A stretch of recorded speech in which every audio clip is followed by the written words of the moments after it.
Thank you for coming this evening.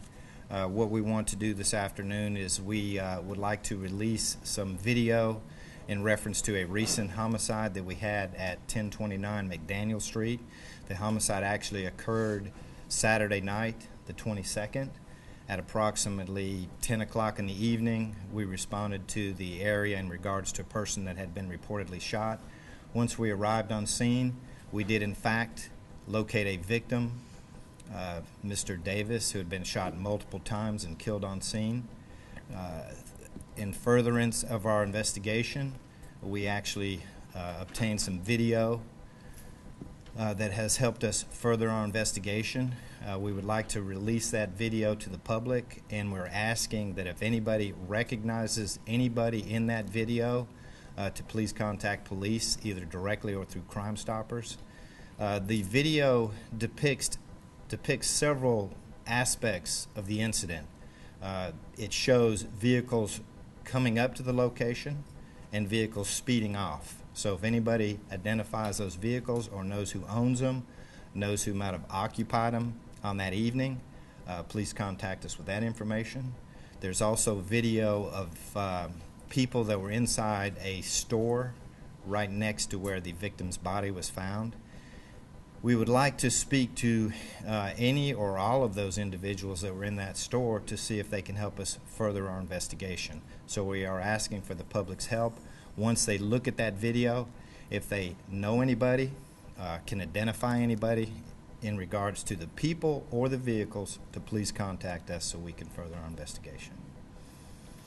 Are there any questions on the incident that occurred? It looked like in some of the video there that one of the suspects was pulling something out of a trunk. Looked like a pretty yes, the video does depict a very violent act.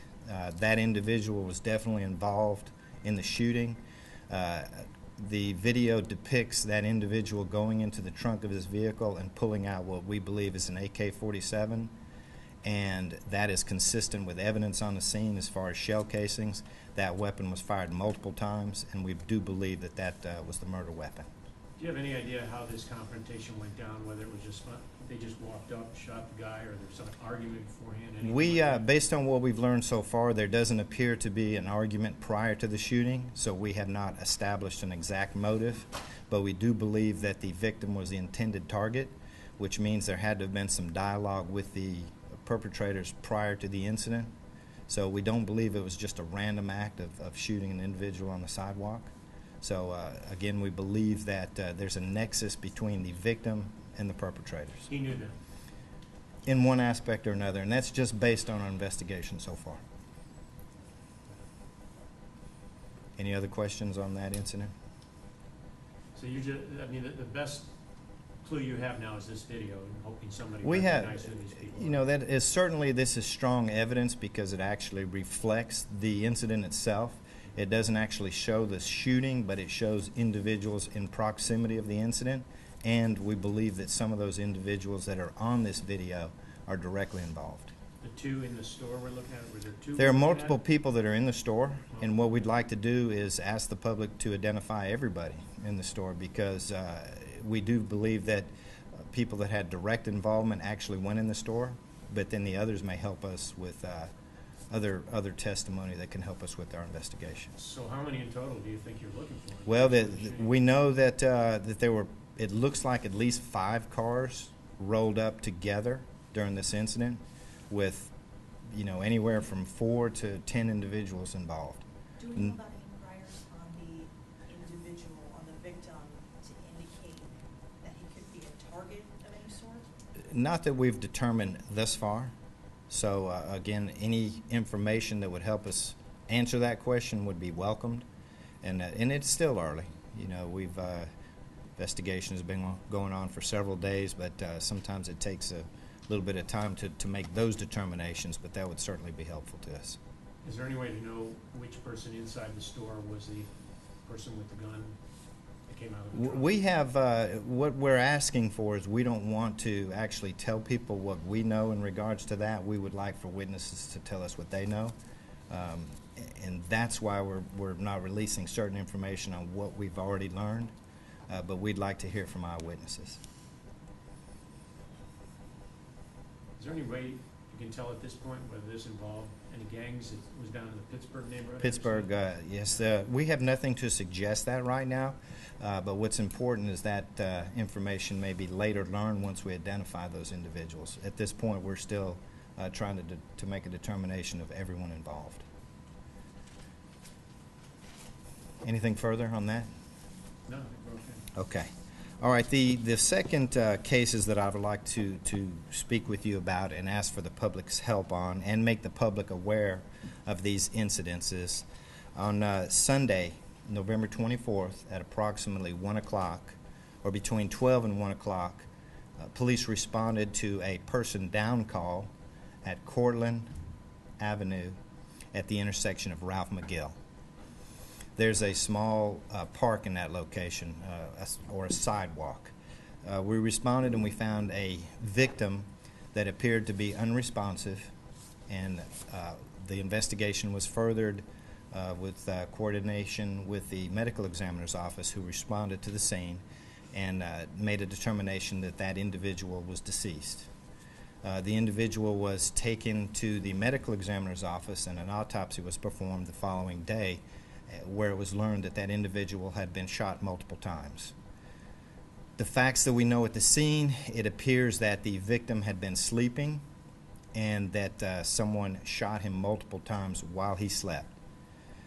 What we're asking for is anybody that was in the area at the time. So the shooting did not happen at 12 o'clock on Sunday. So we believe that it happened sometime earlier that night. So we're asking for anybody who might have seen something suspicious, heard gunshots, saw anything that looked out of the ordinary, to please contact police and help us with this investigation. Subsequent to that investigation, earlier today, at approximately 9 o'clock this morning, we received another call for a person down on Whitehall at McDaniel Street. I'll take that back. It's Whitehall and Northside. During our preliminary investigation, we discovered that another individual that appeared to have been sleeping was also shot and killed with similar characteristics. The individual was basically wrapped in a blanket, but not wrapped to the point where he looked like he had been dumped there. So we do believe in both these incidences, the individuals were shot and killed at that location. The similarities are they appear to have been sleeping when they were shot, and both were shot multiple times, and we believe that both of them were most likely shot in the evening. So we would like to reach out to anybody in that area that if they heard shots fired or know anything about this, to please contact police either through Crime Stoppers or the department directly. Do you think, I mean, would you say this is like a possible serial killer situation? We don't have full evidence to support that, but there are discernible components of both these investigations, similarities that we're very concerned about. Those similarities being they both appear to have been sleeping when this incident occurred, and very concerned about it. Both of them shot multiple times. So potential for, or I just don't make sure we word it correctly. Potential, what do you mean? Potential serial killer situation? Well, You're you know, not going that far. yeah, we're not going to say that right now unless that's fact-based. Okay. So, you know, but again, we're very concerned of the similarities. So we don't want to overlook anything. Mm-hmm. So we really are asking for the public's help. If they see anything that is suspicious, and not just related to those incidences, but please be aware that it appears that we have somebody that is targeting people that are sleeping at night, and we're very concerned about that. So You want the homeless community to know that. we definitely want the homeless community and all those associated, all those who help the homeless, all those that have concerns, to please be involved in this and help us as much as they can. Spreading the word to those to be cautious. I would recommend that until we get a handle on this or get a better understanding, that perhaps people pair up and stay together in groups and be very vigilant in their observations in regards to who may want to harm anyone. Most likely those individuals who are homeless, who live around those areas, aren't going to be able to see what you're saying. Correct. Are you guys going to be able to go around the areas and warn? Yes, we are. We are making provisions and strategy to reach as many people as we can through various organizations and through the police department. So that's definitely going to be part of our strategy.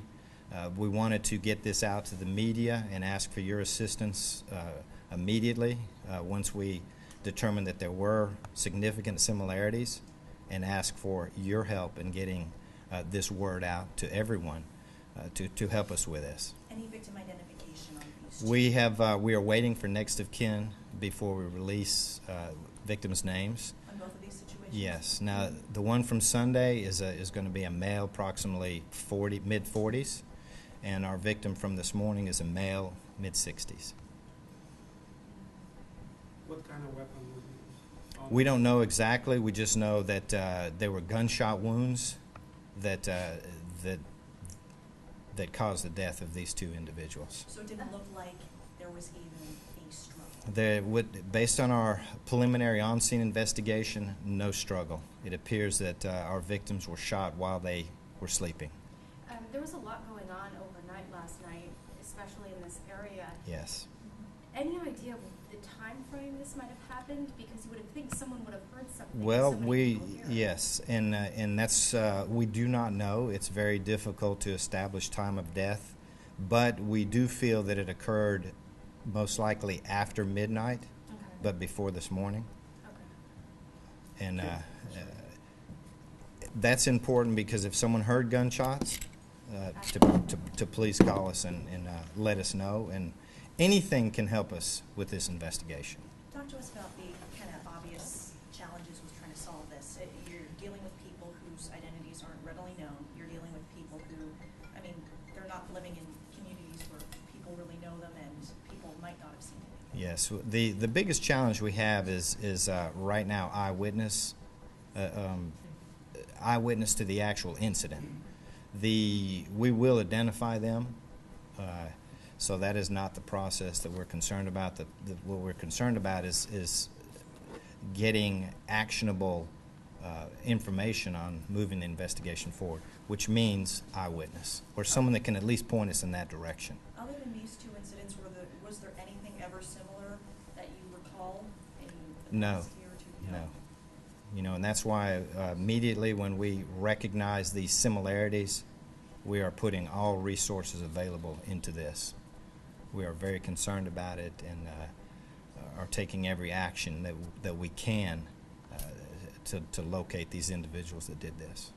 Captain, on the surface, this has all the earmarks of someone who has a grudge against homeless people.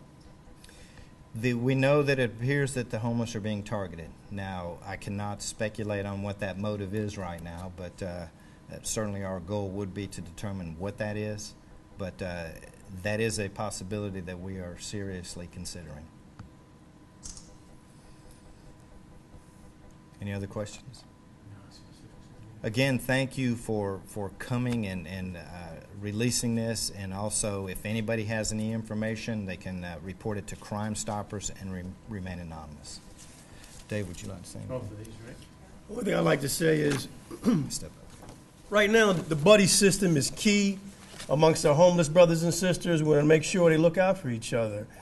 We believe that the types of individuals, just from the preliminary investigation, people in the community know them. I mean, they go into stores, they patronize businesses in the area, they probably go to local churches to get fed. So we want people to actually call in if there's anyone that's missing and they're suspicious of what happened to them. We should have an ID within the next 24 hours, and we'll release that as soon as we get it. Buddy system is key. Did you say your name? And I'm sorry if you did. I'm Detective David Quinn. Q-U-I? Two N's, Q-U-I-N-N. Thanks. Detective, the geography of these locations is a little bit, there's a distance there, and I guess that might be a little bit confusing, but it's almost too much of a coincidence to ignore two people dying like that. That's why we're standing up here. It's not a coincidence. We have to make sure and rule out what looks totally obvious. I mean, it looks like there's some kind of pattern, but we can't confirm that right now. The incident that happened today, the gentleman was actually found deceased underneath that railroad bridge. It was just right there between North Side, right there at Whitehall. Now, the concussion of a gunshot in that area inside that railroad bridge is going to be rather loud. So a lot of people live in encampments in that surrounding area, want to hear from them. We'll be out there grinding on the street, you know, trying to find out who these individuals are that may have heard something. And then the other location, Ralph McGill, that's a pretty open area. That's wide open. And a lot of our homeless brothers and sisters will go back and forth. If they're even in the Whitehall district, they'll go downtown sometimes to get a bite to eat in some of the local outreach facilities. And no other homeless, because I know more than one person sleeps in those areas, and nobody else has heard anything that you know of, or? Not right No now. witnesses at Well, this we're going to be on it all night long throughout the weekend. We're going to spend Thanksgiving down here trying to find out what happened to our homeless brothers and sisters. So we just want the public's help. So they had multiple wounds, gunshot wounds? Did Both. it look like execution style at all to the head? We don't know that. We don't know that right now. We just know that they were shot, and we believe they were shot while sleeping in the areas that they used to sleep in at night outside. Same gun in both cases? We don't know. We're working on that.